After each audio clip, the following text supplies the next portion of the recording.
मुसलमानों के बीच में जाएंगे तब ना समझ में आएगा। छोटन खां, पूर्व मुखिया प्रतिनिधि, अकौना पंचायत सुपाई का मैं रहने वाला हूँ। हम इस पर ये कहना चाहेंगे कि जो लोग मुसलमान की हितैषी कहकर मुसलमानों को बेवकूफ़ बनाकर जो आज तक वोट लेते आ रहे थे, जैसे नीतीश कुमार जी, हमारे जीतन राम मांझी जी और रामविलास जी के बेटा चिराग पासवान जी और हमारे चंद्रबाबू नायडू जी, ये सारे चेहरे इस बार वक्फ बिल में सामने आ गए हैं कि वो मुसलमान के कितने हितैषी हैं। मैं इस बात का जिन लोगों ने, जिस पार्टियां ने इनका समर्थन दिया है, मैं इसका विरोध करता हूं और मैं तमाम अपने मुसलमान भाइयों से अपील करता हूं कि जो लोग भी उनके पार्टी में मलाई खाने के लिए हैं, आप मेहरबानी करके इस्तीफा दें, हट जाएं, न तो आपको मुसलमान माफ़ नहीं करेगा। जैसे कौन कौन लोग वैसे हैं जो अभी आपकी नज़र में हैं, जो वैसे लोग हैं, जो नेता हैं? हमारे अल्पसंख्यक मंत्री भी हैं, बहुत सारे हमारे एमएलसी भी हैं। हम किन किन लोगों का नाम लें? हम तो कह रहे हैं कि जो लोग भी हैं, जो लोग इनका समर्थन किए हैं बीजेपी का, और हमारे समाज के जो लोग उनके साथ लगे हुए हैं मलाई खाने के लिए, कम से कम अभी भी उनको ये सोचने पर मजबूर करें, उनसे हट जाएं।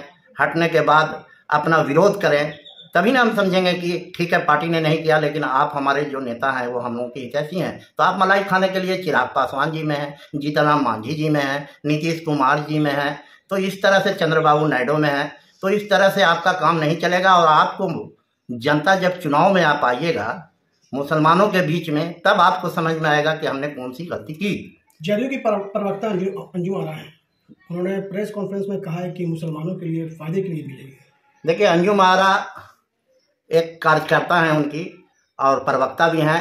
अंजुम आरा को लग रहा है कि हमें टिकट मिल जाए, मैं विधायक बन जाऊं, और वो तो समय बताएगा अंजुम आरा को। जब अपने क्षेत्र में आएंगी तब मुसलमान उन्हें बताएगा, प्रवक्ता बताएंगे कि हम कितने बड़े प्रवक्ता हैं और कितना हमें वोट मिलेगा।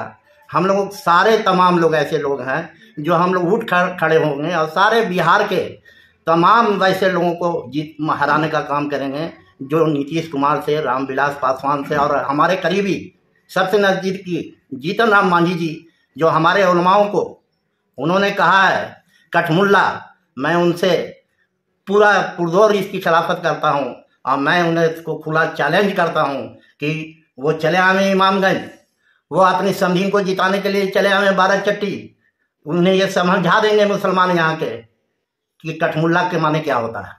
पसमानदा समाज का भी कहीं न कहीं नीतीश कुमार के समर्थन में खड़े हैं।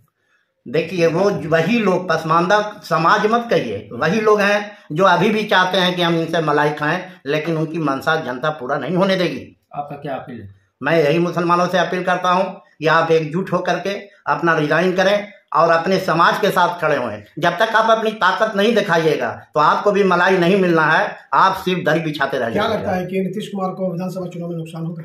बुरी तरह से नुकसान होगा। और ये जो कठमुल्ला कहने वाले हमारे जीतन राम मांझी हैं, कभी राम को बुरा कहते हैं, कभी मुसलमान को बुरा कहते हैं, कभी पंडित को कुछ कहते हैं, ये सत्ता की जो मलाई खा रहे हैं और 200 करोड़ की जो संपत्ति हासिल किए हैं सत्ता में रह के, सत्ता जिस दिन पलटेगा सबसे पहले तो उनसे हिसाब लिया जाएगा कि ये राशि आपने लाया कहाँ से। अच्छा, जदयू के लोग कह रहे हैं कि मुसलमानों के लिए नीतीश कुमार ने बहुत कुछ किया है। बिल्कुल, जब किया था मैं आज भी कह रहा हूँ कि उन्होंने किया था, लेकिन अब जब आप एनडीए के साथ होकर, आपने उससे पहले भी एनआरसी में सपोर्ट किया आपने एनडीए का, एक गलती मुसलमान ने आपको भुला दिया, फिर भी इस बार आपको वोट दिया, आप फिर दोबारा भी आप ऐसी बड़ी गलती किए हैं जो मुसलमानों के लिए कांटा बिछा दिए हैं। क्या लगता है कि इस बार प्रशांत किशोर भी बिल की मतलब आप सब खिलाफत में खड़े हैं, बिल का विरोध कर रहे हैं? देखिए, वो उन्होंने भी विरोध किया है, जबकि उनका न कोई लोकसभा में कोई सदस्य है न राज्यसभा में है, लेकिन कम से कम उन्होंने अपने मुंह से तो विरोध किया, मन से तो विरोध किया। आपके हमारे आरजेडी वालों ने भाई विरोध किया, जो किया उसे क्यों नहीं कहेंगे। लेकिन जो लोग आज जीतन राम मांझी क्या है, जीतन राम मांझी की पार्टी क्या चीज है? वो बहू की, बेटी की, बेटे की पार्टी है। जीतन राम मांझी कोई पार्टी तो है नहीं, वो हम एक तो शैम्पू ले लिए हैं और रुपया कमाने का एक जरिया बना लिए हैं। तो क्या लगता है इससे जनसुराज को फायदा मिलेगा इस विरोध से? देखिए, वो तो आने वाला समय बताएगा कि किसे फायदा मिलेगा, किसे नुकसान होगा।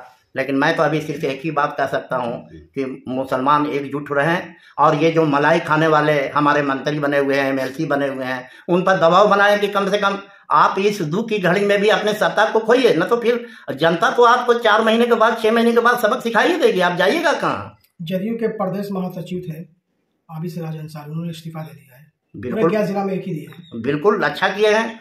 मैं और जो लोग बचे हुए हैं, मैं उनसे भी अपील करता हूँ कि आप लोग रिजाइन दीजिए, आप विरोध कीजिए। हमारे बहुत सारे नेता हैं जो क्षेत्रीय नेता हैं, हमारे गांव के नेता हैं, हमारे हेमदापुर के नेता हैं, हमारे करमौनी के नेता हैं। ये सब अपना सत्ता मलाई और अपना फोटो